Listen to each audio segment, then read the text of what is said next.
আসসালামু আলাইকুম রহমতুল্লাহ বারকাতুহু। দৈনিক সবুজ বাংলার চিরসবুজ ইসলামের ধারাবাহিক আলোচনার মধ্যে আপনার সকলকে জানাচ্ছি শুভেচ্ছা এবং অভিনন্দন। আমি মোহাম্মদ জাকারিয়া ইসলাম। আজকের আলোচনার বিষয় হচ্ছে যে সময় সম্পর্কে। দুনিয়ার মধ্যে এই একটাই জিনিস যেটা কোনো সময় কারোর জন্য থেমে থাকে না। আল্লাহ তাআলা পবিত্র কোরআনের মধ্যে সূরা আসরকে নাজিল করেছেন, যে আসরটা সম্পূর্ণ ব্যাখ্যাই হচ্ছে সময় দ্বারা। সময় মানে কি? সময় মানে এমন একটা জিনিস যেটা কারোর জন্য কখনো থেমে থাকে না। এই সময়ের জন্য আল্লাহ তাআলা সূরা আসরকে নাজিল করেছেন এবং বলেছেন যে ওয়াল আসর ইন্নাল ইনসানা লাফি খুসর ইল্লাল্লাযিনা আমানু ওয়া আমিলুস সলিহাতি ওয়া তাওয়াসাউ বিল হাক্কি ওয়া তাওয়াসাউ বিস সবর।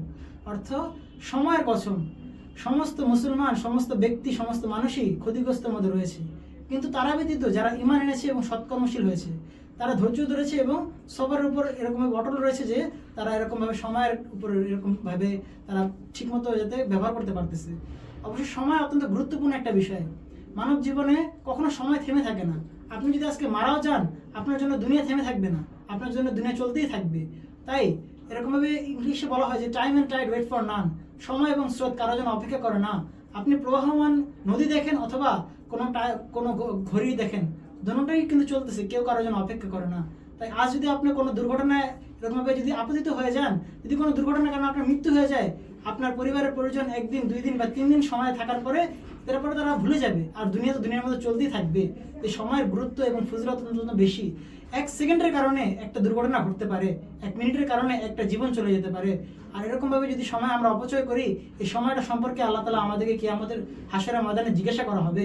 বলেছে যে 4টা প্রশ্ন করা হবে। 4টা প্রশ্নের মধ্যে একটা প্রশ্ন হচ্ছে যে তুমি তোমার যৌবনকাল বা তুমি তোমার এরকমভাবে জীবনকালকে সময় কিভাবে তুমি ব্যয় করেছো। এই প্রশ্নের উত্তর কেউই দিতে পারবে না, কারণ সময় যে কিভাবে ব্যয় হয়ে যাচ্ছে সেটা কেউ জানে না।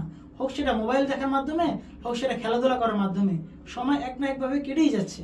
তাই আমাদের উচিত যাতে আমাদের সময়কে আমরা যাতে সহিভাবে আয়ত্ত করতে পারি।